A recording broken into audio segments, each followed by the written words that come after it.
26th of June, 1953. A Kremlin room with heavy curtains and a long green table. At that table sits a man who has spent 15 years deciding which Soviet citizens wake up in their own beds and which ones wake up in a cell. Lavrentiy Beria, head of state security. The man generals lowered their voices around. The man who could erase an academician, a marshal, a Politburo member between lunch and dinner. And did. Repeatedly. He has about 90 seconds left as a free human being, and he has no idea. The meeting opens. Nikita Khrushchev, a loud, thick-set party boss from Ukraine, whom Beria has spent years treating as light entertainment, starts reading charges off a sheet of paper. Treason, conspiracy, working for a foreign power. Beria laughs. Then he stops, because he's the only one laughing. And then he says the thing. The line no biographer has ever managed to make sound dignified. He turns to Khrushchev completely baffled and asks him what on earth he thinks he's doing, rummaging around in his trousers. Hold that image for a second. The most feared man in the Soviet Union, architect of a terror apparatus that swallowed whole nations, and in one heartbeat, he's a confused 54-year-old in round glasses asking a question a schoolboy would ask. A side door opened. Officers came through it with sidearms out. Beria looked left. Georgy Malenkov was sitting there, his partner, his ally, the man he'd been carving up the country with for the past 3 months. Malenkov kept his eyes on the tablecloth. 4 seconds of silence. That was the whole execution, really. The rest was paperwork. This isn't a story about one evil man. That story is boring and everyone already knows the ending. This is a story about a machine that was built to produce men like Beria, and what that machine does when it runs out of strangers to eat. Here's the arithmetic. Beria ran the Soviet secret police longer than anyone else in its history. Depending on where the line gets drawn around deportation, camp mortality, and famine, the deaths attributable to him run from the high hundreds of thousands into the millions. He spent the first half of his career doing what Stalin wanted done but didn't want written down. He spent the second half quietly trying to become Stalin. He almost got there. He missed by about 100 days. What follows is the part Soviet historians deleted and Western historians often rushed past. How he actually met his wife, and why the romantic version falls apart the second the case file opens. What happened in the room where Stalin lay dying, and why serious historians still argue about whether that death was natural, and what construction workers pulled out of a Moscow garden in the 1990s, which nobody has ever bothered to investigate. But all of that hangs on one question. How does a peasant boy from a mountain village of a few hundred people end up second in command of the deadliest state of the 20th century? And why did that exact power turn around and kill him? Start in the mountains, Merkhuli, a handful of stone houses in the hills of Abkhazia, close enough to the Black Sea that the weather arrives before it's due. At the end of the 19th century, this was the far edge of the Russian Empire, and it didn't function like a province. It functioned like a place the empire dropped in on occasionally and left again. 3 things ran that region: Orthodox faith, mountain custom, and an inherited certainty that anyone arriving from the capital wants something. Lavrentiy Pavlovich Beria was born there in the spring of 1899. Now, the standard summary is poor peasant family, and that's not wrong, it's just flattened. His father, Pavel, was Mingrelian, an ethnic group inside Georgia with its own language, its own history, and a sharp sense of not being quite the same as the Georgians around them. His mother, Marta Yakeli, came out of a line with threads running back to the old Western Georgian nobility. Faded threads, but threads. So the boy grew up inside a very specific kind of pressure. Not poverty exactly, not status exactly. A household that remembered being somebody and was currently nobody. That gap explains more than any ideology ever did. Hunger for money makes a thief. Hunger for recognition, in a family convinced it was cheated out of it, makes something with far more stamina. His mother was devout, church every week, deep in village life, raising her children on scripture and the fear of God. Imagine telling that woman in that house that her son would one day sign death lists in the tens of thousands. She'd have crossed herself and shown the visitor the door. There's a school story that usually gets mentioned in passing. It shouldn't be. The other children gave young Lavrentiy a nickname, the detective. He had an uncanny gift for finding things that had gone missing. A knife, a coin, somebody's boots. He always knew who had what and where it had ended up. Except, several accounts suggest he was the one hiding them, then producing them, then accepting the gratitude. There it is, an X-ray of an entire career at age 11. Manufacture the crisis, solve the crisis, collect the trust. He never stopped running that play. The only thing that changed was what he was hiding, and from whom. He finished technical school in Baku at 20. His record there was forgettable. No teacher flagged him as brilliant. What he had was a builder's practicality and a talent for making systems function, which in the world he was walking into was worth 100 times more than intellect. Because in the Soviet bureaucracy, the thinkers went first, the doers lasted, and Beria could do anything. That turned out to be the problem. He walked out of that school into a year when 4 empires were coming apart at once, and a young man with no scruples and clear handwriting could suddenly go absolutely anywhere. The First World War didn't redraw the map, it deleted it. Austria-Hungary? Gone. The Ottomans? Gone. Imperial Germany? Gone. And in 1917, the Romanovs. Beria was a student when it happened. He said afterwards that he joined the Bolsheviks that same year. That claim deserves salt. In the Caucasus at that moment, Bolshevism wasn't mainly a philosophy. It was an elevator. For an ambitious young man with no fortune and no patron, party membership was the fastest available route upward, and several thousand people worked that out simultaneously. Meanwhile, Georgia was having the strangest few years in its modern history. In May of 1918, it declared independence, the first time in more than a century that anyone in Tbilisi actually governed Tbilisi. The Mensheviks took over, moderate socialists. Land reform, a parliament, national culture preserved, and as little blood as could be managed. A decent project, reasonable, humane, which is precisely why it had about 3 years to live. And where was Beria while a democratic Georgia was being attempted next door? In Baku, working inside the intelligence structures of the Azerbaijani Democratic Republic and simultaneously feeding everything he saw to the Bolsheviks. Say it plainly, he was a spy. 21 years old, already running 2 masters. In April of 1920, the Red Army took Baku, and in the confusion, Beria was arrested for espionage. He was looking at a wall and a firing squad. And here's the first real mystery of the man's life. He walked out. The Azerbaijani Bolshevik Committee stepped in for him. Their argument, roughly, he wasn't spying on us, he was spying for us. Who accepted that? And what got traded to make it stick? The paper trail doesn't say. What's certain is that a young man facing execution instead got a handshake. And while he was inside, he met a cellmate's niece, 16 years old. Her name was Nina Gagich-Kori. Slow down here, because the way this story usually gets told is a lie of tone. The romantic version, they met through prison bars, fell for each other, ran off on a train, married young, stayed together for life. Sweet, almost cinematic. Later testimony and investigative material point somewhere much colder. In that account, Nina came to Beria because a relative had been arrested and she needed help.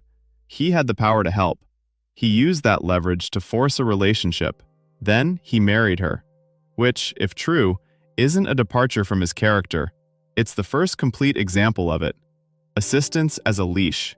Kindness with a receipt attached. Worth flagging, honestly, the coercion account comes out of a politically motivated investigation, and the romantic version comes largely from Nina herself and from their son. Both sources have obvious reasons to shade it. They married in 1921. Nina went on to take a degree and work as an agricultural scientist, a real researcher, not an ornament. She stayed with him for 32 years. After his execution, she was arrested and spent years in exile. Eventually released, she settled in Kiev and died there in 1991. To the end of her life, she insisted her husband was innocent of everything. Loyalty? A survival instinct that never switched off? Or a woman who simply could not afford to look directly at the thing she had lived inside for 3 decades? There's no comfortable answer. Anyone who claims otherwise is selling something. What is clear is that when Beria got back to Georgia, the police were waiting again, and how he handled that tells the rest of the story in advance.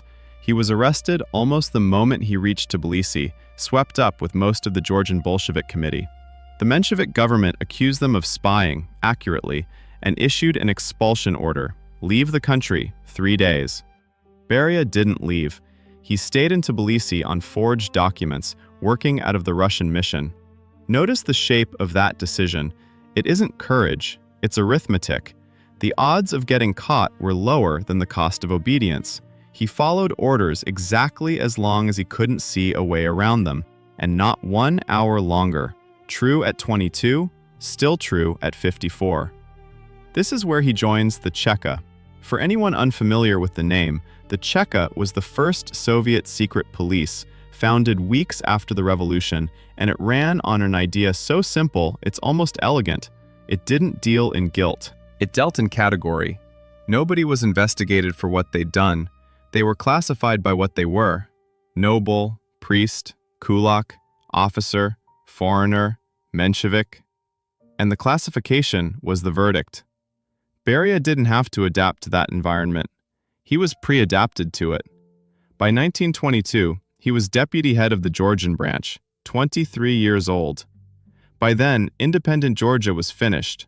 Soviet Russia had formally recognized the country's sovereignty in 1920, and Stalin, a Georgian himself, personally pushed the invasion that erased it the following year. The Red Army rolled in, the Menshevik government fled to Paris, and Georgia became one more brick in a wall going up very fast. Then, in 1924, Georgians rose against Soviet rule. Beria's contribution to crushing that uprising is the moment everything else in his life becomes predictable. And it wasn't military. It was worse than military. He went to political prisoners already in custody and made them an offer. Send word to your comrades in the hills. Tell them to put down their weapons. If they do, the executions stop. Those men believed him. They got messages out. Rebels came down out of the mountains and surrendered. The shooting started immediately. The promise had never been a promise. It was ammunition made of words, and it worked better than bullets because it cost nothing and traveled faster. Estimates for the number executed in the suppression of that uprising sit around 10,000 people. In a country of under 3 million, Beria was given the Order of the Red Banner. Read that sequence one more time because it explains everything that follows. He lied to prisoners, got thousands of his own countrymen killed, and was decorated for it. In a system that had formally retired the concept of morality, cruelty and deception weren't liabilities to be hidden. They were listed qualifications. He worked that out faster than almost anyone else in the party, and around this point, a much more powerful man started to notice. By the mid-20s, Beria was running the Georgian branch of the OGPU, the Cheka rebranded, and Stalin had begun taking his holidays in Georgia. Beria handled the security for those visits personally. Consider what an opportunity that was. 2 Georgians in a leadership of hundreds in a country of 150 million. The general secretary arrives to rest, and the local security chief is a countryman who speaks his childhood language, knows which roads are safe, remembers the same mountains, and asks for nothing. Stalin saw what he needed to see: a capable administrator, a fellow Georgian, and, the decisive quality, a man with no ideological convictions whatsoever. That last one mattered enormously. Men with beliefs eventually act on them. Men with only ambition can be steered forever, because the sole currency they hold is loyalty, and loyalty can be revoked. Then, in 1925, something happened that people were careful not to talk about. Solomon Mogilevsky, head of the Transcaucasian Cheka, Beria's superior, boarded a plane with 2 senior officers. The aircraft caught fire in the air and came down. Everyone aboard was killed. The official inquiry found nothing. The unofficial conversation never stopped. Mogilevsky was a committed Trotskyist, and the rumor was that he was carrying material damaging to Beria and to Stalin. And here's the footnote that keeps the whole thing alive. Leon Trotsky himself, who would eventually be murdered by men working for Beria, said the three had been flying to meet him with important information, and then publicly declined to blame Stalin or Beria for the crash, which is either an honest man refusing to speculate or a very experienced politician declining to pick a fight he couldn't win. For the record, no evidence has ever surfaced connecting Beria to that crash. Sabotage stays a rumor. It doesn't get promoted to fact just because it fits. But look at the shape of the outcome. Beria's direct superior in the Regional Security Service is dead. The vacancy is above him, and a favor, done or not done, is now sitting in Stalin's mental ledger. That's the mechanism of the entire Soviet state in one incident. Advancement didn't run through achievement, it ran through mutually incriminating favors. Every step up was a step deeper into a web of people who could destroy each other on demand. That mutual hostage-taking wasn't a flaw in the structure. It was the structure. By 1927, Beria was on the Georgian Central Committee, hunting so-called national deviationists, meaning Georgians who still cared about being Georgian. The reasoning was clean and monstrous. Any identity other than Soviet identity is a rival identity. Rivals get eliminated. He didn't merely accept that idea, he preached it. In 1931, he took the OGPU for the entire South Caucasus, removing his predecessor with the brisk, well-mannered ruthlessness that was becoming his signature. Stalin made him second secretary of the Georgian party. His face started turning up in newspapers, and his speeches followed a template so consistent a metronome could keep time to it. Blame the previous man for everything. Use the resulting chaos as license. Praise Stalin, at length, every single time. Nobody who read those speeches thought he meant a word. He didn't need to mean them. He needed them printed, because he'd worked out the only route to Moscow, and it ran straight over the bodies of the Georgian Old Guard. He started removing old Bolsheviks systematically, not enemies, colleagues. Men who remembered the party before Stalin, who could recall a meeting where Stalin had been argued down, who knew where the founding myths had been stitched together, replaced one by one with people who owed Beria everything. Collectivization opened a second front. Forced consolidation of peasant farms, ferocious resistance, and the standard remedy: deport the prosperous ones. Several hundred families from Georgia alone went east. Numbers like that slide straight past. So slow it down. Each of those families is a house entered at night. Children pulled out into the cold. An old man who won't survive the transport. A wife left standing on a platform with no address to write to. Multiply by every village. By 1934, he controlled the party apparatus of Georgia and effectively the whole southern Caucasus. In 1937, he purged the Georgian NKVD itself. 17 senior officers arrested and shot. Officially, membership of an underground anti-Bolshevik movement. Actually, being inconvenient. A year later, Stalin called him to Moscow. December 1938. Beria takes command of the NKVD, the entire Soviet secret police. His predecessor, Nikolai Yezhov, had run the bloodiest stretch of the Great Terror. A tiny man, barely 5 feet tall, called the Iron Commissar in public, and the bloody dwarf behind, Hands. He was quietly demoted, then arrested, then shot. Beria's denunciations moved that along considerably. And here's the part that surprises people. Beria's arrival felt like relief. He released several thousand prisoners whose cases were obviously fabricated. He imposed something resembling procedure on an agency that had been running on volume targets. He raised officers' pay. He improved camp rations. That sounds almost decent. It wasn't decency, it was maintenance. Yezhov had burned the machine out. Arrest quotas had reached the point where the NKVD was arresting NKVD officers to hit the numbers, which isn't a functioning institution. That's a fire. Beria put the fire out because he wanted the building. And the arrests kept climbing under him. They just stopped being industrial and started being targeted. Under Yezhov, roughly 750,000 people were executed by formal sentence in 2 years, a figure that excludes everyone who died in transit, in the camps, and under interrogation. Beria inherited that apparatus and converted it from a blunt instrument into a precision one. From where the victim stood, that was not an improvement. It only meant that from 1939 onward, if the state came for someone, it was because a specific person had decided it should. And his first major operation in the new job took place 11,000 kilometers from Moscow, against a man who had been warned for years that it was coming. Leon Trotsky, founder of the Red Army, Lenin's right hand through the revolution, the one man alive whose reputation could stand next to Stalin's, and the reason the word Trotskyist had become a death sentence across a continent. He'd been in exile since 1929, Turkey, then France, then Norway, and finally Mexico, living in a fortified house in the Coyoacan district behind steel doors, watchtowers, and armed guards. A machine gun attack on that house in May of 1940 failed completely. Every wall held.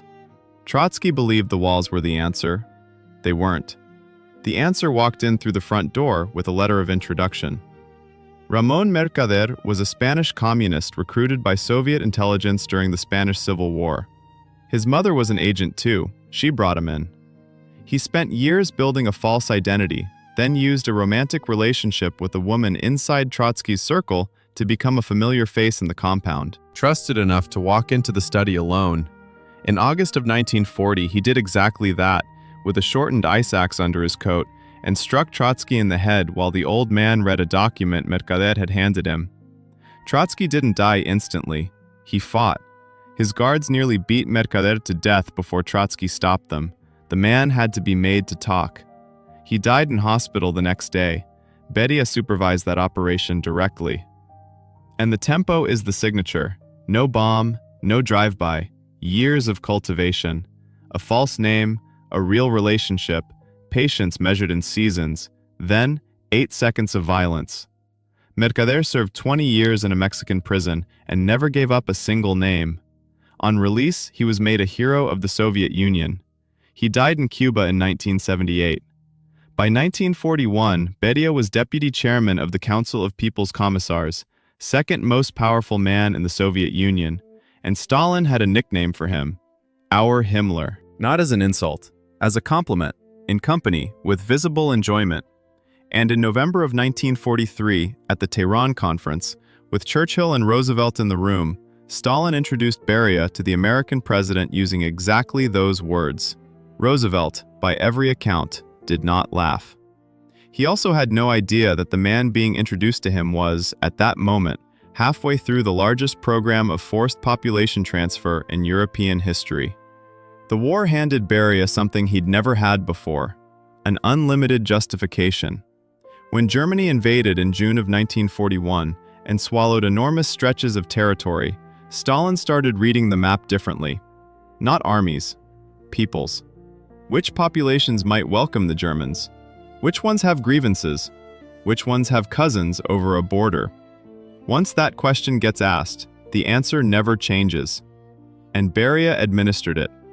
The Volga Germans went first, an ethnically German farming community that had lived on the Volga since Catherine the Great, deported wholesale to Kazakhstan and Siberia in the autumn of 1941. February 1944, the Chechens and Ingush. The operation was codenamed Lentil. Close to 500,000 people loaded onto freight trains inside a week. Soldiers had been billeted in their homes for days beforehand, eating their food, playing with their children, waiting for the signal. May of that year, the Crimean Tatars. That case is the clearest illustration of the logic, so stay with it. The Crimean Tatars are a Turkic people who had lived on that peninsula for centuries. The charge was collaboration with the German occupation, and yes, some Tatars had served in German organized units. So had people in every occupied territory in Europe. The punishment went to all of them. Every man, woman, and child, including the tens of thousands of Tatar men serving in the Red Army at that moment, who were demobilized and deported into exile after the war ended, sent into exile by the state they'd been fighting for. The removal took 3 days, around 180,000 people, packed into cattle cars, shipped to Uzbekistan and the Urals for forced labor. Death toll estimates for the first 2 years of exile range from roughly 18% of the entire population to well over 40%, depending on whether the figures come from Soviet records or Tatar community counts.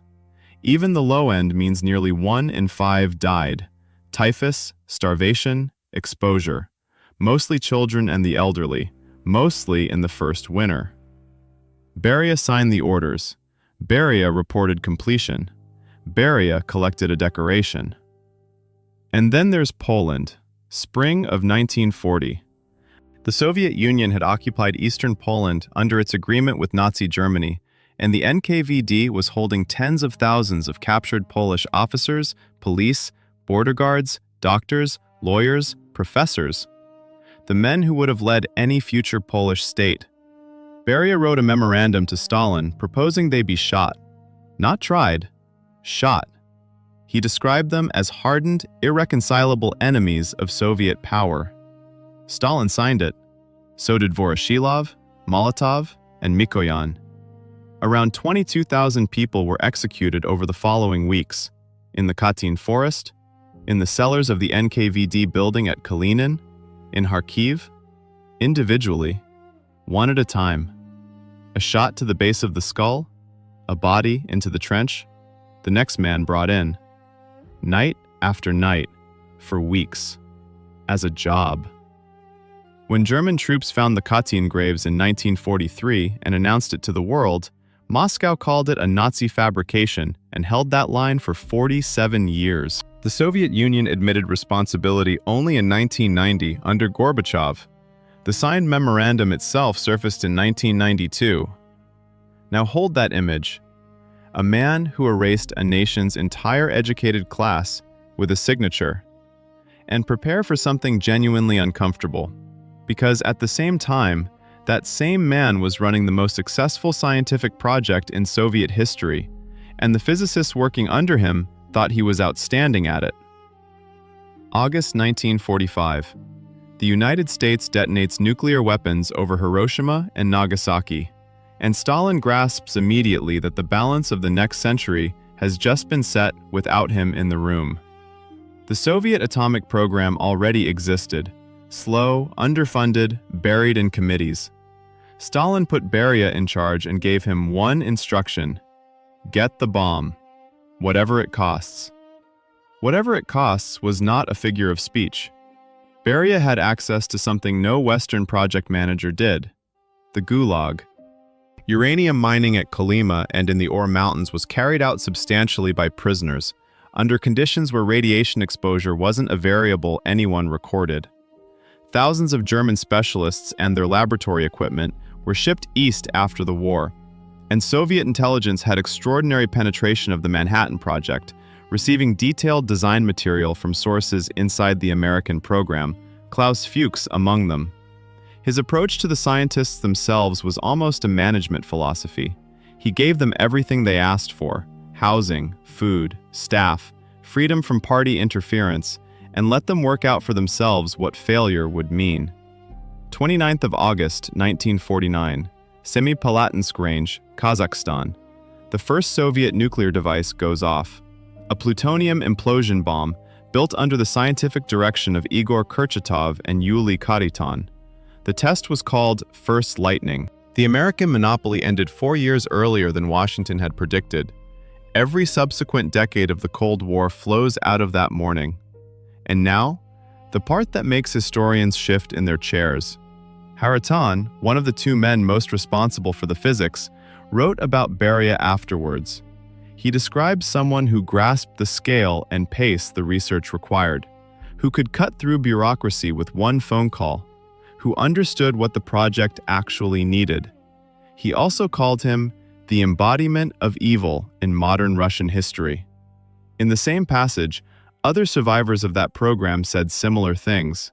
Whatever else the man was, he had real intelligence, ferocious energy, and total clarity about objectives.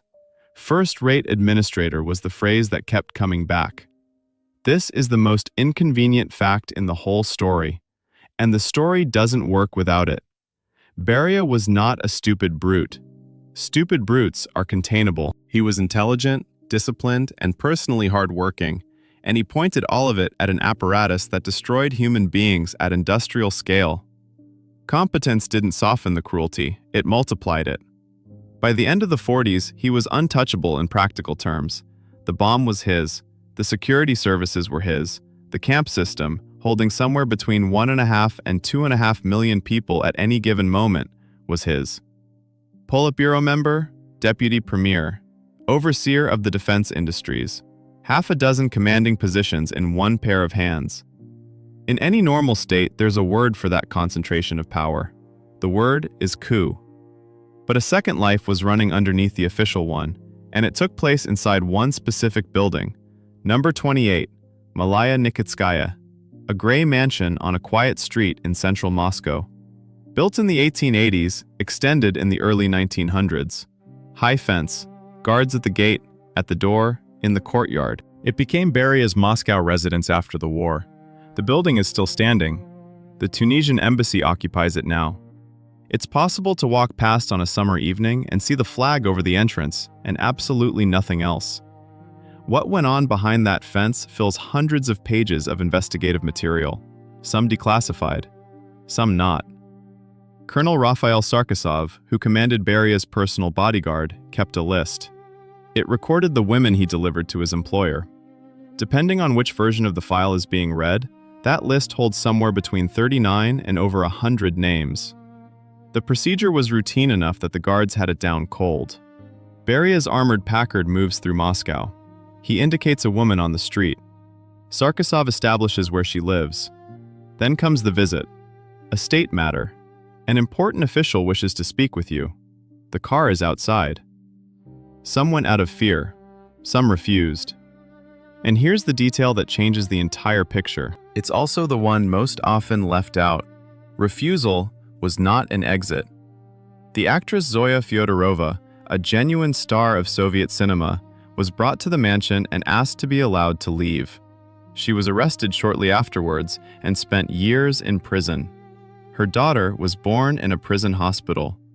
Another woman, realizing Beria's car was following her, left Moscow entirely and moved to Kaliningrad.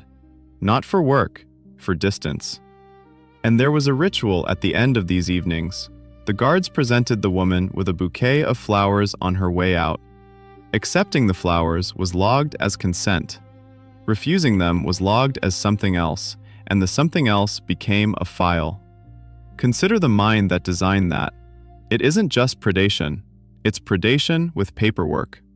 A procedure that manufactures evidence of willingness on the way out the door. Among the documented cases is a 16-year-old Moscow schoolgirl late in the 1940s. She lived on the same street. Her mother had gone into hospital and she was alone in the flat. She was noticed. Men came the next day. She was kept in that house for 3 days. Witnesses said she cried the whole time. Before she was released, she was told what would happen to her family if she talked. She told one person, her mother, when her mother came home. And her mother walked to the gates of the most feared house in the Soviet Union, got herself inside, and slapped Lavrentiy Beria across the face. He took it without a word. What happened to that woman afterwards can't be established. The documents stop there. Draw whatever conclusion that supports. At his trial, Beria denied all of it. The presiding judge, Marshal Ivan Konyev, cut him off with a single observation. A 16-year-old schoolgirl does not find her own way into the private residence of the head of state security. There is no version of events in which that happens by choice. What Beria did admit under interrogation was a narrower thing he apparently considered defensible. He acknowledged noticing attractive women in the street, instructing his guards to identify them, and having them brought to his home when he wished. When he wished. From a man an entire country was afraid of, that phrase doesn't need decoding. And then there's the garden. In the 1990s, during renovation work at the property, workers digging in the grounds found human remains, several skeletons, according to people who were there. No formal investigation was ever opened. The bones were never identified. Nobody has ever officially explained how they got there or how long they'd been there. Given the address, the innocent explanation is available. It just isn't the first one that comes to mind. Now, before the Kremlin, before the ending, There's an obligation to put the other side of this. Skipping it would mean doing exactly what Soviet historians did, only pointing the other way. Since the collapse of the Soviet Union, a strand of Russian historical writing has worked to rehabilitate Beria's reputation. Those arguments deserve a hearing rather than a sneer. They argue the sexual crimes were inflated or invented by Khrushchev, who had an urgent political need to make the dead man unrecognizable as a human being. They point out that Sarkisov's list held 39 names, not hundreds, and that the number grew with every retelling in the press. They note that some women did seek out powerful men in that era, hoping for apartments, roles, protection, and that reading every such relationship as abduction flattens real history. They point to the reforms of 1953 as evidence of a genuine reformer. They point at the bomb, the rocket program, the industrial results. And here's the honest position, after all of it. Almost none of those points actually contradict the charges. Beria was an effective administrator, and Beria committed sexual crimes. The list was probably shorter than the sensational version, and it was still a list of women procured by armed state employees. Some of his 1953 reforms were substantively good, and they were carried out by the man who personally drafted the Katyn order. His trial was politically motivated, and he was guilty of vastly more than the trial ever charged. History doesn't arrive pre-sorted. The urge to resolve a person into either monster or statesman is a storytelling instinct, not a historical one, and it produces bad answers in both directions. But the argument over his character was about to become secondary, because in March of 1953, in a house outside Moscow, an old man had a stroke, and everything Beria had built his life on came loose at once. By the early 50s, Stalin was 73 and coming apart. The suspicion that had always been in him had stopped being a tactic and become a condition. He no longer trusted doctors. Most of his own physicians were already in prison, swept up in the so-called doctor's plot, a fabricated conspiracy alleging that a group of mainly Jewish physicians were murdering Soviet leaders under medical cover. Stalin's personal doctor of many years, Vladimir Vinogradov, was in a cell at the Lubyanka being interrogated. His mistake had been advising the leader to reduce his workload. So on the 1st of March 1953, when Stalin didn't emerge from his rooms at the Kuntsevo dacha, the guards did nothing for hours. They were terrified of going in. When they finally did and found him on the floor, semi-conscious, they didn't call a doctor. They called the Politburo. The most powerful men in the Soviet Union arrived, looked at him, and left again without summoning medical help. The logic is horribly sound. If he recovered, whoever had presumed to act would answer for it. The safest move was no move. Sit with that image, because it might be the truest single picture of the entire era. A dictator dying on a rug, surrounded by the men who ran a superpower, and not one of them dares pick up a telephone. Beria was among them, and Khrushchev wrote afterwards that while Stalin lay motionless, Beria stood over him and openly mocked him. Then, when Stalin's eyes flickered and he seemed briefly aware, dropped to his knees and kissed his hand, and when the eyes closed again, stood up and spat on the floor. Molotov recorded a different moment. Leaving the room, Beria shouted down the corridor for his car, loud enough that it carried through the building. Stalin's daughter Svetlana, who was there, said his voice was full of undisguised triumph. "He's gone to take power," Mikoyan muttered, and he and Khrushchev went for their own cars at something close to a run. Stalin was declared dead on the 5th of March, and a question hangs over that death that is never closed. Several historians working from the medical record have noted that the official documentation shows signs of editing. References to extensive gastric hemorrhaging appear to have been removed from the final version, a finding consistent with a stroke, and also consistent with warfarin poisoning, which becomes untraceable after a few days and was available in the Soviet Union at the time. And according to Molotov's memoirs, Beria later said to him, "I did it. I saved all of you." True? Or a man in a hurry, claiming credit for luck, to frighten a rival? It can't be settled. What can be said is that the Soviet laboratory developing poisons for political use had been under Beria's personal control since the late 30s, and that he had the motive, the means, and the access. It should also be said that the poisoning thesis is argued by some historians and rejected by others, that no document proves it, and that Stalin was a heavy-drinking, chronically hypertensive man of 73. What is beyond dispute is what Beria did next, and it was so fast and so radical that it frightened every other man in the leadership into the one alliance capable of killing him. Within days of Stalin's death, he merged the Ministry of Internal Affairs with State Security and installed his own men in the top positions across the entire country. The combined organization answered to him and to nobody else. Then he started reforming, and the reforms are genuinely startling. He pushed through a mass amnesty at the end of March that released around 1.2 million people from the camps, roughly half the prisoner population, in a matter of weeks. Worth noting precisely, because it cuts against the saintly version. Most of those released were common criminals rather than political prisoners, and the wave of crime that followed became legendary in Soviet memory. He publicly declared the doctor's plot a fabrication, freed the surviving physicians, and had the officials who invented it arrested. He attacked Russification in the national republics, arguing that Ukraine, Belarus, and the Baltics should be run by local people speaking local languages.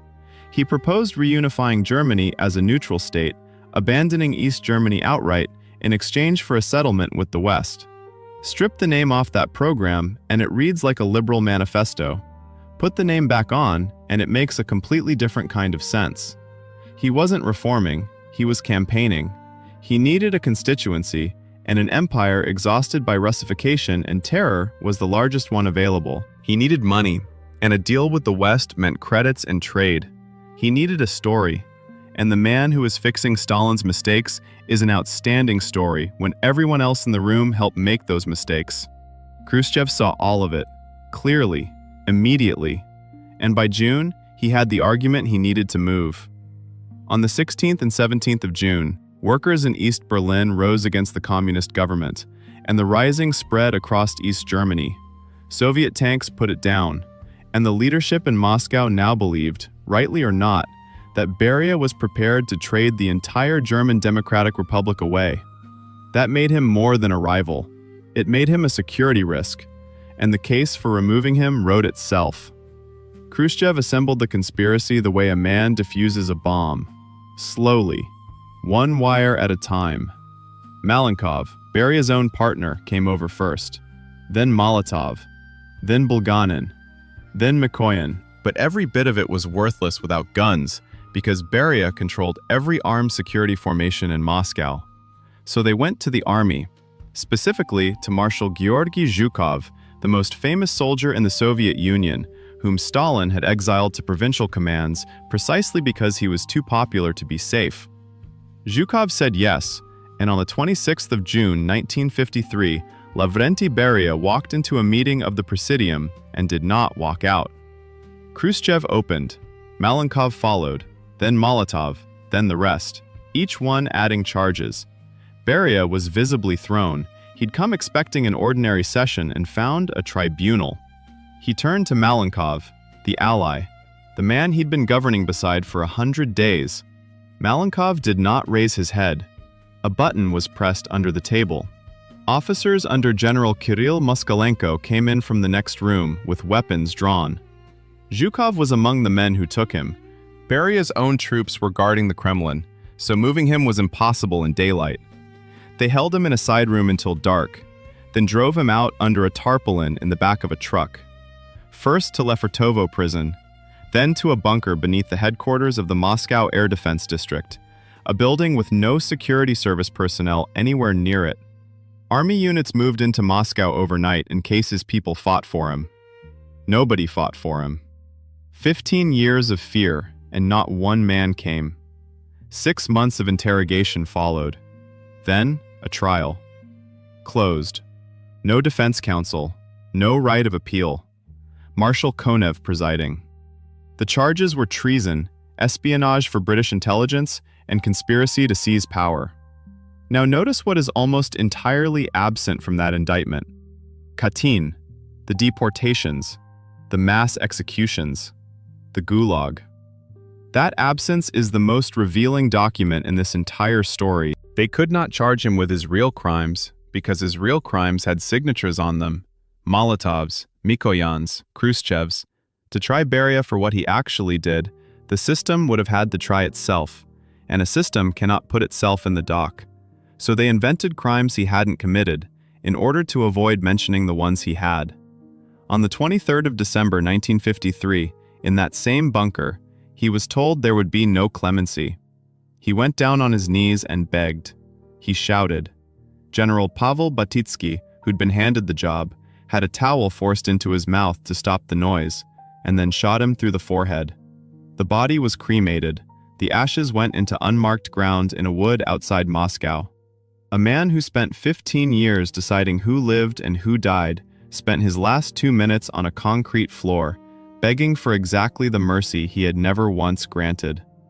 There's a Greek shape to that. Pride, then the fall. Except in the Soviet version, the retribution doesn't come from the gods. It comes from colleagues, who are doing it mainly because they're afraid of ending up where he is. And one thread has never been tied off. His son Sergo insisted for the rest of his life that his father was killed on the day of the arrest in June, and that everything afterwards, the 6 months of interrogation, the trial, the December execution, was theater performed with a stand-in. The circumstantial support. Sergo learned of his father's death in June, not in December. Nobody has ever formally disproven it, which, in a system this practiced at rewriting its own records, is not the reassurance it sounds like. What happened next matters as much as the execution. The Ministry of Internal Affairs was broken apart. State security functions went to a new body created in 1954, the KGB, which lasted until the Soviet Union itself ended. And for the first time in decades, the secret police were placed under real party supervision. No single man would hold that kind of unaccountable power again. For a while. Khrushchev, having destroyed Beria, went on to dismantle Stalin. In 1956, at the 20th Party Congress, he delivered the secret speech, an assault on Stalin's cult of personality that shook every communist party on earth. Victims were rehabilitated. The camps began to empty. That was real. That mattered. But look at what he left out of that speech. He didn't mention that he had personally signed execution lists. He didn't mention the purges he ran in Ukraine in 1937, where tens of thousands died. He didn't mention that every man who condemned Beria had blood on him, varying only by volume. Beria was useful precisely because he was so obviously guilty. Pile everything onto one dead Georgian, and the survivors walk away with clean hands. Technically. Then came the erasure. And it's almost funny, right up until it isn't. His name was cut from Soviet reference works. Subscribers to the Great Soviet Encyclopedia received an envelope in the post containing replacement pages and instructions. Remove the article on Beria, paste in the enclosed, expanded entry on the Bering Sea. Thousands of people sat at their kitchen tables with scissors and did it. That's the era in a single gesture. No bonfire, a polite mailing, and the citizen performs his own censorship. At home, carefully, so the page lies flat. Outside the Soviet Union, he never went away. He turns up in novels, in scholarship, in film, most memorably as the cold, joking manipulator in Armando Iannucci's satire, The Death of Stalin, which was pulled from Russian cinemas days before release in 2018. In Georgia, the argument is still running.